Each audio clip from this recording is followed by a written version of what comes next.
अस्सलामुअलैकुम, welcome to Zameer Saras online classes. आज का जो टॉपिक मैंने चूज़ किया है वह शेड्यूल्स ऑफ इंडियन कॉन्स्टिट्यूशन। आज हम शेड्यूल्स के बारे में पढ़ेंगे कि शेड्यूल्स होते क्या हैं।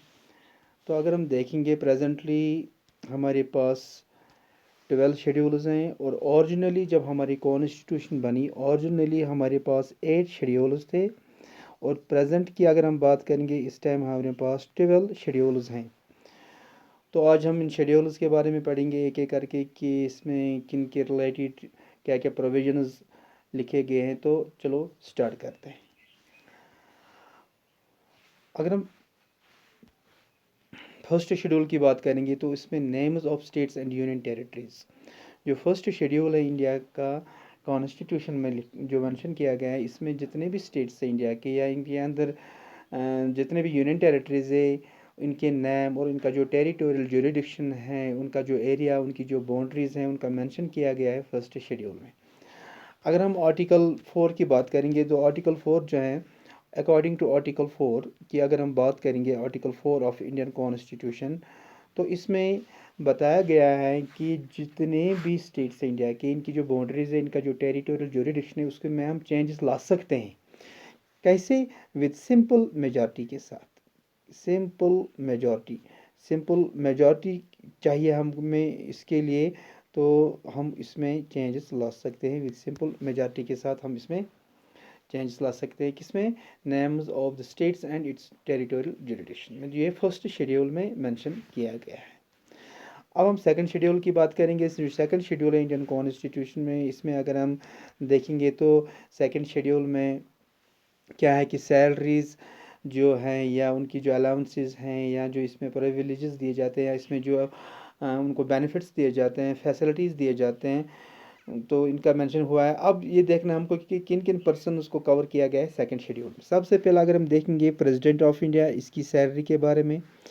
द गवर्नर, जो भी स्टेट के गवर्नर्स हैं उनकी सैलरीज के बारे में। Speakers and deputy speakers of Lok Sabha या chairman and deputy chairman of Rajya Sabha. Speaker and deputy speaker of legislative assemblies. Speaker and deputy speaker of legislative council. और हाई कोर्ट के एंड सुप्रीम कोर्ट्स के जजेस and comptroller and auditor general of India, इनको mention किया गया है second schedule में। इनकी सैलरीज के बारे में, इनकी प्रिविलेजेस को जो उनको दिया जाता है, इनको फैसिलिटीज़ जो दिए जाते हैं, सेकंड शेड्यूल में इनका मेंशन किया गया है। अब हम थर्ड शेड्यूल की बात करेंगे। जो थर्ड शेड्यूल है इंडियन कॉन्स्टिट्यूशन में, इसमें हम देखेंगे कि इस शेड्यूल में ओथ एंड एफर्मेशन को जगह मिली है। अब किन का ओथ इसमें मेंशन किया गया, किन किन का ओथ और कैसा उनका पैटर्न कैसा होगा। सबसे पहला जो यूनियन मिनिस्टर्स हैं, इनका ओथ एंड एफर्मेशन के बारे में थर्ड शेड्यूल में बताया गया है। जो स्टेट मिनिस्टर्स हैं उनके ओथ एंड एफर्मेशन के बारे में इस थर्ड शेड्यूल में बताया गया है। द जज of supreme court and high court की अगर हम बात करें कि किन उनका जो ओथ एंड एफर्मेशन उनके बारे में थर्ड शेड्यूल में बताया गया है। Comptroller and auditor general of India, उनके ओथ एंड एफर्मेशन के बारे में थर्ड शेड्यूल में बताया गया है कि उनका ओथ, उनका वो पैटर्न कैसा होगा, कैसे लिया जाएगा उनका ओथ एंड एफर्मेशन, तो ये थर्ड शेड्यूल में मेंशन किया गया है। अब हम फोर्थ शेड्यूल की बात करेंगे। जो फोर्थ शेड्यूल है इंडियन कॉन्स्टिट्यूशन में, तो इसमें अगर हम देखेंगे जो इसमें किन किन चीज़ों को जगह मिली है फोर्थ शेड्यूल में। फोर्थ शेड्यूल की अगर हम देखेंगे तो फोर्थ शेड्यूल में allocations of seats in Rajya Sabha. Fourth schedule में ये मेंशन हुआ है कि जो allocation of seats in Rajya Sabha और यूनियन टेरिटरीज जो हैं, जो स्टेट्स, जितने भी स्टेट्स हैं, यहाँ अगर हम स्टेट्स की बात करेंगे, जितने भी स्टेट्स हैं इंडिया के अंदर, या जितने भी यूटीज़ हैं, यूनियन टेरिटरीज़ हैं, उनको कितनी सीटें मिलेंगी, किसके लिए? राज्यसभा के लिए। वो फोर्थ शेड्यूल में मेंशन किया गया है। जितनी भी सीटें उनको दी जाएगी वो फोर्थ शेड्यूल में मेंशन किया गया है। चाहे वो स्टेट्स जो है या यूनियन टेरिटरी जो इंडिया में है, उनको कितनी सीट्स राज्यसभा के लिए मिलेंगे, वो फोर्थ शेड्यूल में मेंशन किया गया है। अब हम फिफ्थ शेड्यूल की बात करेंगे। फिफ्थ शेड्यूल जो है, इसमें अगर हम देखेंगे, इसमें मेंशन किया गया है administration and control of scheduled areas and scheduled tribes. जो भी हमारी कंट्री के शेड्यूल्ड एरियाज़ जो हैं या शेड्यूल्ड ट्राइब जो हैं, उनको एडमिनिस्ट्रेशन, उनको वो कैसे कंट्रोल करेंगे, उनके एडमिनिस्ट्रेशन को भी मेंशन किया गया है फिफ्थ शेड्यूल में। हाँ, ये इंपॉर्टेंट पॉइंट यहाँ पर है कि ये जो शेड्यूल्ड जो यहाँ पर एरिया है, उनको डिक्लेयर करना किसका पावर होता है? ये प्रेसिडेंट के पास ये पावर होता है जो प्रेसिडेंट ऑफ इंडिया होता है उसके पास ये पावर होता है कि वो इन एरियाज़ को शेड्यूल्ड एरियाज़ डिक्लेयर कर सके। जो प्रेसिडेंट होता है यही उनको शेड्यूल्ड एरिया डिक्लेयर कर सकता है। ये हमारे 5th शेड्यूल में मेंशन किया गया इंडियन कॉन्स्टिट्यूशन में। अब हम 6th जो शेड्यूल है हमारा उसमें देखेंगे इसमें किन चीज़ों को मेंशन किया गया है, किन किन प्रोविजंस को मेंशन किया गया है। 6th शेड्यूल जो इंडियन कॉन्स्टिट्यूशन का इसमें administration of tribal areas in the states of Assam. एक तो असम जो स्टेट है इनका ट्राइबल एरिया जो है Meghalaya, Tripura and Mizoram. In states में चाहे असम हो, चाहे मेघालय हो, चाहे त्रिपुरा हो, चाहे मिजोरम में जितने भी उनके ट्राइबल एरियाज है उनके एडमिनिस्ट्रेशन के बारे में, उनके कंट्रोल के बारे में वो 6th शेड्यूल में मेंशन किया गया है। अब हम 7th शेड्यूल की बात करेंगे।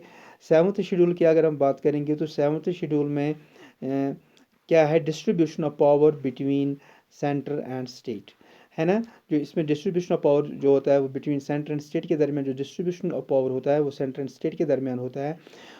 ये 7th शेड्यूल में मेंशन किया गया है। तो इसमें जो लेजिस्लेटिव सब्जेक्ट जो होते हैं वो डिवाइडेड हो गए 3 लिस्ट्स में। एक तो यूनियन लिस्ट। यूनियन लिस्ट के बारे में मैं आपको बताऊंगा कि यूनियन लिस्ट वो लिस्ट होता है कि जिसमें सिर्फ यूनियन के पास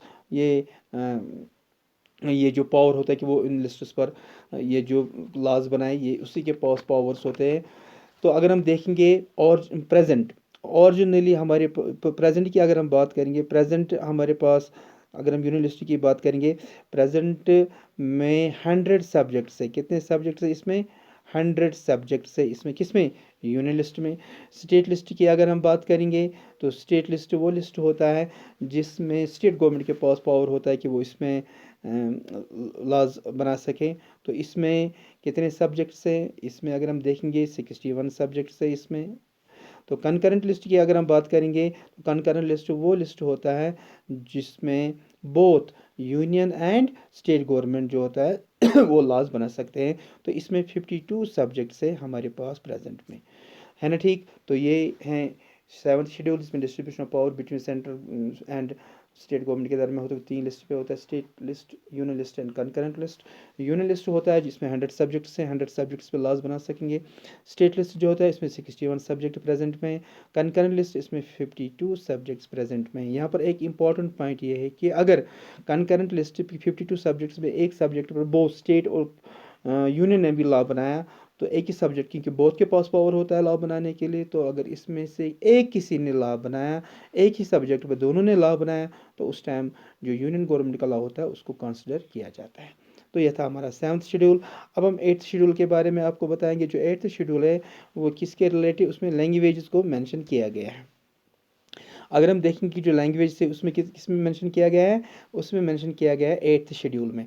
जो ओरिजिनली अगर हम देखेंगे जो इंडिया की ये जो कॉन्स्टिट्यूशन बनी जब, तो उस टाइम 14 लैंग्वेज को रिकग्नाइज किया गया।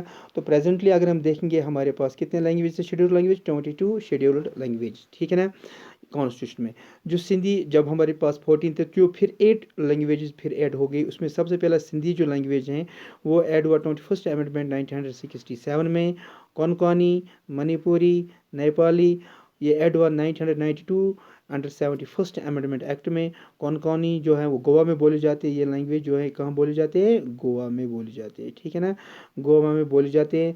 अगर हम इससे के बाद अगर हम देखेंगे बोडो, डोगरी, मैथाली एंड संथाली जो हैं उसको ऐड किया गया 92 अमेंडमेंट एक्ट 2003 में। ये जो डोगरी लैंग्वेज है इसको जम्मू और हिमाचल प्रदेश में यूज़ किया जाता है, बोडो को असम में, और जो संथ लैंग्वेज है उसको झारखंड में यूज़ किया जाता है। अब हम 9th शेड्यूल के बारे में आपको बताएंगे। 9th शेड्यूल जो है उसमें validation of certain acts and regulations इसको ऐड किया गया है। कब? इसको ऐड किया गया है 1951 में अंडर 1st अमेंडमेंट जो इंडियन कॉन्स्टिट्यूशन में हुआ, जो इसमें ऐड किया गया इसको, किसको? 9th शेड्यूल को। तो इसमें अगर हम देखेंगे किस किस के रिलेटेड, जो लैंड रिफॉर्म्स के बारे में बताया गया इसको, एंड जो एबॉलिशन ऑफ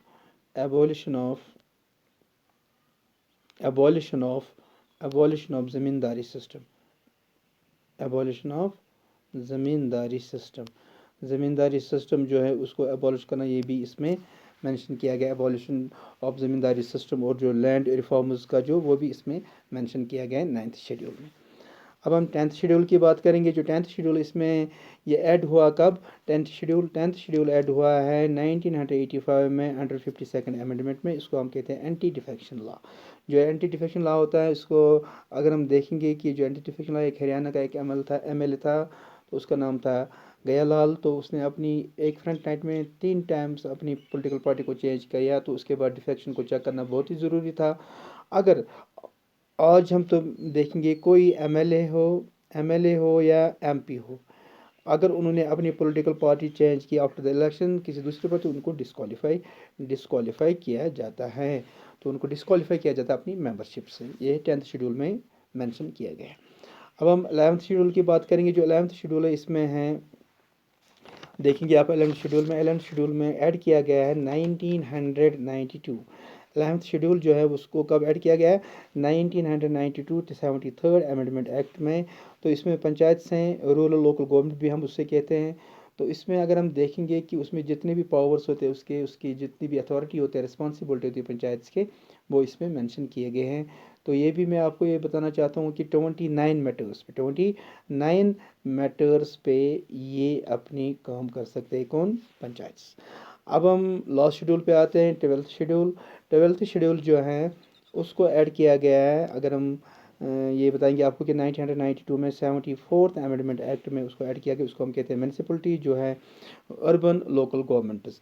तो ये भी उसके रिलेटेड जो उनकी अथॉरिटी, जो रिस्पॉन्सिबिलिटीज़ हैं पंचायत म्यूनसिपलिटीज़ के रिलेटेड, वो इसमें ऐड किया गया है। तो 12th शेड्यूल में। तो ये अगर हम आपको बताएं कि ये 18 मैटर्स पे अपना काम करता है, कौन? म्यूनसिपलिटीज़ 18 मैटर्स और पंचायत 29 मैटर्स। तो ये था हमारे शेड्यूल्स जो मैंने आज आपको बताया। कि आई होप कि आपको अच्छे से ये समझ में आए होंगे। अगर कोई भी डाउट होगा आपको, तो आप मुझे लिख सकते हैं कमेंट बॉक्स में। Thank you.